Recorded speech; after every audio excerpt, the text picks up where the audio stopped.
여러분, 국세청에서 종합소득세를 신고를 하라고 카카오톡이 왔습니다. 배달을 하면서 얼마나 번다고 세금까지 내라고 신고를 하라고 이렇게 오는지 모르겠지만 소득이 있는 곳에 세금이 있기 마련이죠. 얼마 되지 않는 돈이라고 생각하지만 작더라도 무조건 세금 신고를 하셔야 됩니다. 나중에 크게 당할 수 있습니다. 오늘은 차 배달이나 오토바이 배달이나 배달 알바를 하면서 받은 수익에 대해서 세금이 얼마나 나오는지 한번 알아보도록 하겠습니다. 국세청에서 보내주는 이 카카오톡 메일이 굉장히 편해요.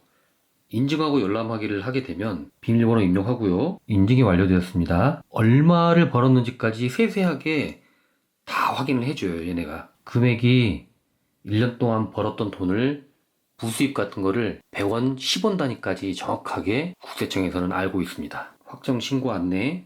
일단 5월 1일부터 6월 2일까지 꼭 내야 되고요. 수입 금액이 249만 7천 원입니다. 쿠팡이츠 서비스 유한 회사고요.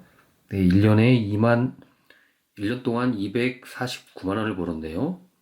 250만 원이라 할게요. 홈택스에 들어가서 로그인을 한 다음에 금액을 확인하고 신고를 하시면 됩니다. 홈택스에 들어가서 종합소득세 정기 신고를 눌러주십니다. 신고 화면으로 이동하시겠습니까? 예. 기본 정보를 입력해 줍니다.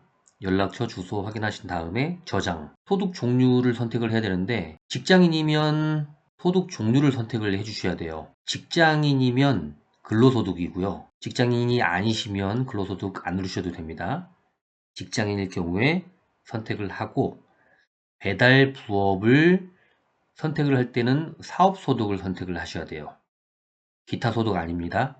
사업소득 선택을 하셔야 됩니다. 직장인이면서 배달로 수익을 받으시면 두 개를 선택을 하시면 돼요. 소득 종류 선택 완료. 자, 그러면 사업소득 정보를 입력을 하고 직장인 근로소득 명세서를 입력을 해줘야 돼요. 먼저 사업소득 정보를 입력을 하겠습니다. 사업소득 지급 명세서 불러오기. 조회가 자동으로 되고요. 두 개가 떠요. 쿠팡이츠 서비스 가격은 똑같죠. 249만 원을 벌었습니다. 작년에. 간이명세서도 있죠. 하나만 선택해 주시면 돼요. 사업소득으로. 선택 완료. 확인 누르면 아래쪽에 목록이 반영이 되고 선택을 하고 적용하기 누릅니다. 적용하시겠습니까? 확인. 자, 그러면 사업소득이 완료가 됐고요. 그 다음에 직장인이면 소득명세서를 불러와야 됩니다. 빨간색 근로소득 불러오기 눌러주고요. 자동으로 조회를 완료합니다. 네, 클릭하고 선택 완료. 아래쪽에 반영이 됐죠. 적용하기 누르겠습니다. 근로소득 연말정산 불러오기 화면으로 이동하시겠습니까? 확인. 네, 조회가 완료되었습니다. 선택, 적용하기.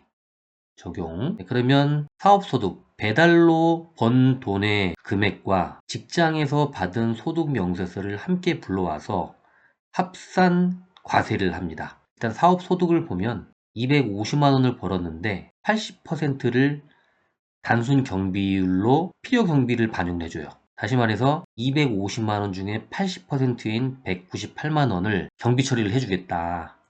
기름값이건 교통비로 다 인정을 해주겠다. 그리고 20%만 세금의 대상으로 보겠다. 과세 표준 대상이죠.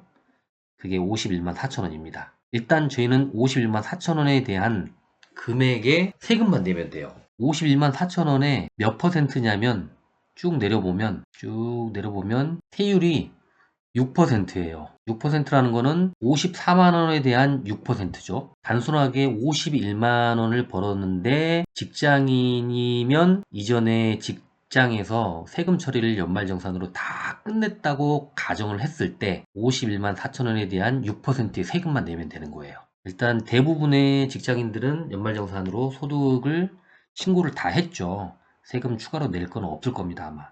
그래서 51만 4천 원에 대한 6%만 내면 될 건데 봐볼게요. 종합소득세는 아까 사업소득과 근로소득을 다 더한 금액으로 해서 산정을 합니다. 하지만 방금 말씀드린 것처럼 회사에서는 이미 세금 신고를 다 끝냈기 때문에 없다고 보시면 돼요. 혹시나 남아있는 분들은 합산 과세가 되는 거고요. 세금 처리가 다 된 회사는 위에 저희가 부업으로 내야 될 배달 세금만 내면 되는 겁니다. 쭉 내려볼게요. 연금 계좌 세액 공지 한번 불러오고 계산하기, 적용하기.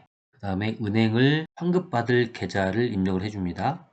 환급되진 않겠지만 입력을 해주고 동의합니다. 제출하면 이동, 확인 눌러줍니다. 네, 그러면 정기신고고 종합소득세는 74,000원이네요.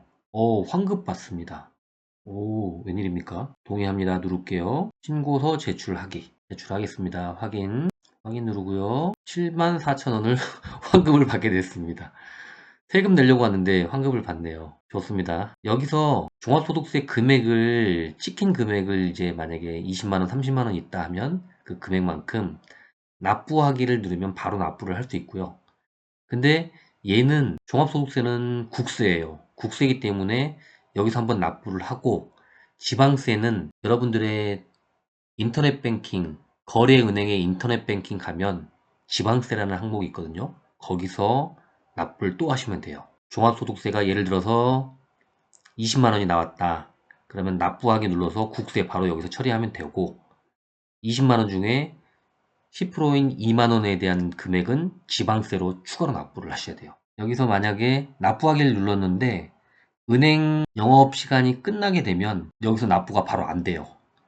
그럴 경우에는 납부서 조회, 가상계좌 확인, 이걸 누른 다음에 가상계좌를 적어 놓으시고 거기로 납부를 하시면 될 것 같습니다. 네, 여러분들의 수입을 하나하나 1,000원, 100원, 10원 단위까지 국세청은 모두 알고 있습니다. 단 한 푼이라도 내지 않으면 당장 올해 내년은 문제없겠지만 나중에 언제 세금 폭탄을 맞고 추징되고 더 크게 당할지 몰라요. 그렇기 때문에 한 건, 두 건, 한 푼, 두 푼 아끼느니 낼 거 확실하게 내고 깔끔하게 배달해서 부업하는 게 더 편합니다. 자, 배달 부업하실 때 안전운전 하시고 세금 잘 납부하셔서 진정한 애국자가 되시길 바라면서 구독과 좋아요도 많이 부탁드리겠습니다. 감사합니다.